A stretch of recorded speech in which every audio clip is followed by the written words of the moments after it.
এটা হচ্ছে সংসার ভাই, একদিনে খেয়ে বসে থাকলে তো হবে না, পরের দিনের চিন্তাটাও করতে হবে। হ্যালো এভরিওয়ান, ব্লগটা শুরু করলাম। আজকে হচ্ছে সোমবার। তো আজকে আমি ব্লগটা দুপুর থেকে শুরু করলাম, কানাইকে দিয়েই শুরু করেছি। কানাইয়ের স্নান খাওয়া হয়ে যাচ্ছে, স্নান হয়ে গেছে, এখন সে খেয়ে দিয়ে ঘুমাবেন না, ওনাকে অনেক চেষ্টা করলাম, ঘুমাইলো না। তারপরে টিভি ছেড়ে মার কাছে বসে রাইখা আসছি, উনি খেলতেছে। চলে আসলাম রান্নাঘরে, কি রান্না করব শেয়ার করব, সাথেই থাকবে। এখনও যারা আমার পেজটি ফলো দাওনি, দয়া করে ফলো দিয়ে দিও। তোমরা যদি ফলো না দাও, আমার ভিডিওগুলো না দেখো, কে দেখবে? তোমাদের জন্যই তো এত কষ্ট করি। আর যদি ভুল ত্রুটি হয় বলবে কমেন্টের মাঝে, আমি আমাকে শুধরাতে চেষ্টা করব।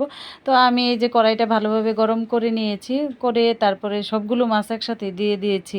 তো আজকে ওদের জন্য মাছ রান্না করতেছি। আমার নিরামিষ, কিন্তু আজকেও নিরামিষ, একবেলা উপোস থাকবো, তারপরে হচ্ছে আর যাই খাই নিরামিষ রান্না করে খাবো।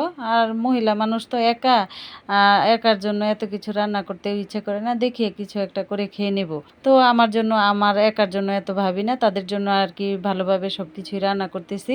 তো কেন বললাম যে এটা ভাই সংসার, একদিনে খেয়ে বসে থাকলেই তো হবে না। সত্যিই কিন্তু এরকমই। আমাকে অনেক আগে একটা দাদা কমেন্ট করেছিল যে মাছের পিসগুলো এত ছোট ছোট কেন। তো আমি কমেন্টের মাঝে ওই দাদার ইয়ের কমেন্টের উত্তরটা দিতেছি যে এটা তো সত্যিই সংসার। এটা তো আজকে আমি যে দেখাবো যে আমি এই খাচ্ছি সেই খাচ্ছি, গতকালকে আমি কিছুই দেখাতে পারবো না বা খেতে পারবো না, এটা দেখানোর কিছু নাই। এটা হচ্ছে সবটাই সংসার, যত হিসাব করবে, যত ছাড় দিবে সব কিছুতে, ততই কিন্তু সংসার সুখের হবে, শান্তির হবে।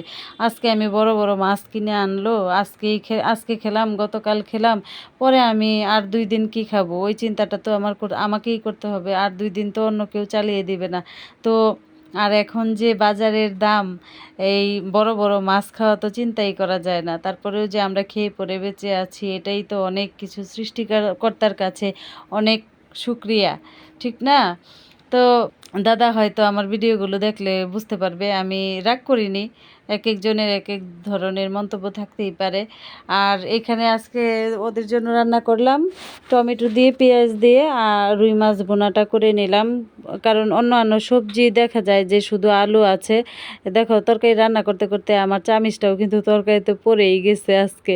তো তোলাটা তোমাদের সাথে শেয়ার করিনি। তো এরকম তাড়াহুড়া আর কি আমি করি, কি করব, সব কিছুই তো একা করতে হয়। তো চামিচ পড়ে গেছে, দেখে কি হয়েছে, এরকম ভুল ত্রুটি কিন্তু ক্যামেরার পিছনে সবারই হয়ে থাকে।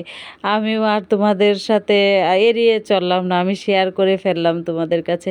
তো কানাই যে ঘুম পাড়াইতে চাইছিলাম, সে কিন্তু ঘুমায় নাই, এটা অনেক পরে সে ঘুমাইতেছে। ঘুমানোর টাইমটাও কেন জানি এদিক সেদিক হয়ে গেছে। তো ওদের জন্য রান্না করলাম রুই মাছ, মিষ্টি লাউ ভাজি আর ডাল। আজকের ব্লগটা আমার এই পর্যন্তই। সবাই ভালো থাকবে, সুস্থ থাকবে, আর আমার জন্য আশীর্বাদ করো। তোমরাও অনেক ভালো থেকো। এটা সন্ধ্যায় একটু চা বিস্কিট খাবো, তাই রেডি করলাম। তোমরা ভালো থেকো, সুস্থ থেকো, আবার দেখা হবে নতুন কোনো ব্লগে। বাই।